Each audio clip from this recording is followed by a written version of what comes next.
Hello and welcome to our learning video about how to communicate better in the classroom and how to professionally structure your teaching. We will be looking at a simple yet highly effective model and how to use it in a teaching context. This model is helpful in two ways. First, it will help you as a trainer or teacher to deliver a good structure when explaining your teaching content. And secondly, this model will help your students to follow your teaching easily. The model is called the truth of the situation or the situation model. Let's have a look at the model which is used at the beginning of a seminar and also during the seminar to connect one topic to the next. So how does this model work?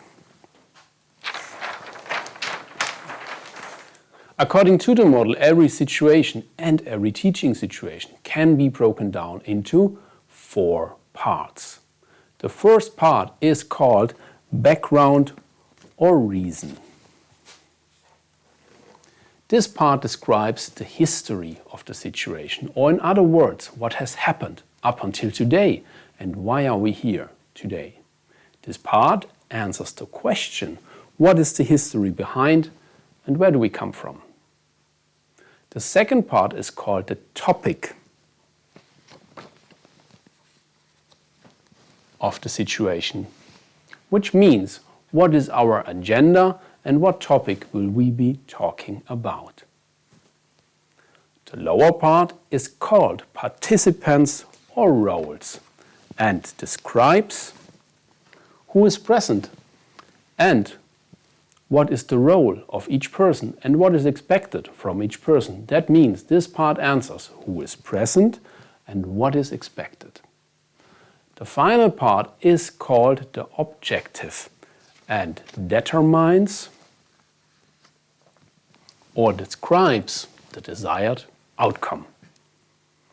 Now that we have looked at the 4 parts of the model, let's take a look at how we can use it in a teaching context. For example, at the beginning of a seminar. Let's look at what does this mean in a teaching context. We will now look at teaching using the truth of the situation model. We will apply the 4 parts of the model to one of the most important parts of a seminar, the beginning. Ideally, a trainer starts with the background or reason, which means what is the story behind the training and why was the training developed for the participants? Using the second part of the model, the trainer introduces the topic, which means what is the agenda and the content of the seminar. The third part of the model, the trainer addresses the role of the participants and the trainer's own role. This means how do I define my role as a trainer and what do I expect from the participants during the seminar. Using the last part of the model, the trainer addresses the objective and answers the question,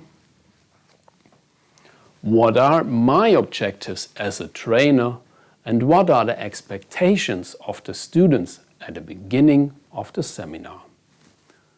By using the model, the truth of the situation, your teaching will be highly professionally structured, enabling your students to easily follow your teaching. Let's summarize. This model is helpful in 2 ways. First, it will help you as a teacher or trainer to deliver a good structure when explaining your teaching content. And secondly, this model will help your students to follow your teaching easily. In addition, I would like to point out, as you might have noticed, this model is very closely related to the square of communication. Therefore, we have used the same colors. Blue represents the factual content, the topic of the seminar. Red represents the appeal or demand, which means the objective of the seminar. Yellow refers to the relationship side, defining the roles of the trainer and the participants. And last but not least, the green side, the self-disclosure, which describes the background and the reason behind the seminar.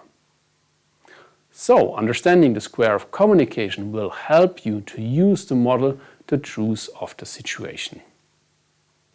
Thank you for watching. Your team at Isuzu Training Center Europe. Have a good day and bye-bye.